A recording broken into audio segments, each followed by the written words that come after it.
చింతబడన మనిషి అంటూ ఎక్కడా ఉండడు. దేనికో దానికి చింతబడతాడు. ఇప్పుడు ఆయన చెప్పేది ఏమిటంటే, నేను మీకున్నాను కదా, ఆ భారం మీద నా మీద వెయ్యండి, నేను మీ గురించి చింతబడతాను, ఏం చేయాలో చేస్తాను.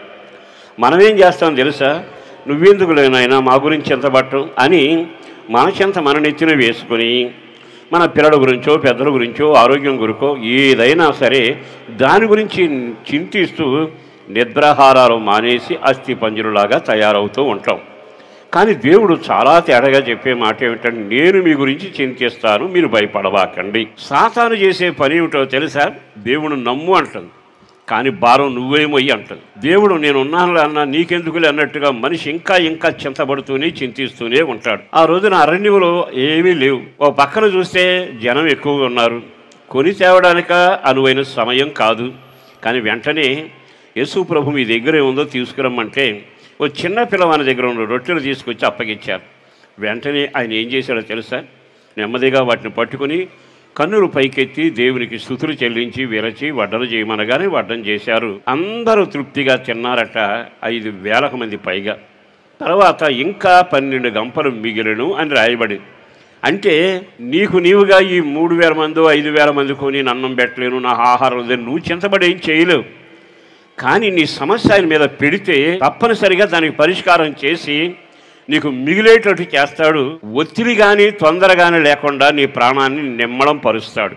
మన వాళ్ళు తెలివిగా ఉంటే తెలిసే, ఎంతైనా మనం చేసే పని మనం చేయాలండి అనేవాడు కూడా లేకపోలేదు. కానీ నువ్వు చేయాల్సింది ఏమిటో తెలుసా? ఆయన్ని పరిపూర్ణంగా నమ్మడం. ప్రతిదానికి కలవరపడకుండా ఎర్ర సముద్రం పాయలు చేసిన వాడు ఉన్నాడుగా, ఆయన పాయలు చేస్తే యోర్దాన్ని ఆపడా? యోర్దాన్ని ఆపినవాడు ఎరుకోని కూల్చడా? అంటే నీ విశ్వాసంలో కట్టబడాలి. నీ విశ్వాసంలో దేని మీద గురి లేక యేసు మీదే నీ గురి నిలపగలగాలి. దేవుడు అద్భుతాలు చెయ్యాలి అనుకున్నప్పుడల్లా కళ్ళు మూసి కళ్ళు తెరిచేటప్పుడు అద్భుతం చేయాలి, చేస్తాడు. కానీ అద్భుతం జరిగే ప్రతిసారి నీకు ఒక క్రమాన్ని నేర్పిస్తాడు. క్రమాన్ని నేర్పకుండా నీకు దీవెన దయచేయడు. షరత లేకుండా దీవెన ఉండదు. మీరు భారం మోపినప్పుడల్లా ఆయన పాఠం మొదలు పెడతాడు. ఆ పాఠంలో నీకు ఒక క్రమాన్ని నేర్పిస్తాడు. నేను బోరవదకూడదు, నేనే మనసం మొయ్యకూడదు. మూసేవాళ్ళు ఉన్నారు, ఊదేవాళ్ళు ఉన్నారు, చప్పట్లు కొట్టేవాళ్ళు ఉన్నారు. అది క్రమం. మనం ఏం చేస్తామో తెలుసా? అన్నీ నేనే చేసుకుంటా యాకలోకం అని. నిన్ను ఏ స్థాయిలో పెట్టాడు దేవుడు ఆ స్థాయిలోనే ఉండు. యాజకులు చేసే పని యాజకులు చేస్తారు, రాజులు చేసే పని రాజులు చేస్తారు, మీరు చేసే పని మీరు చేయాలి.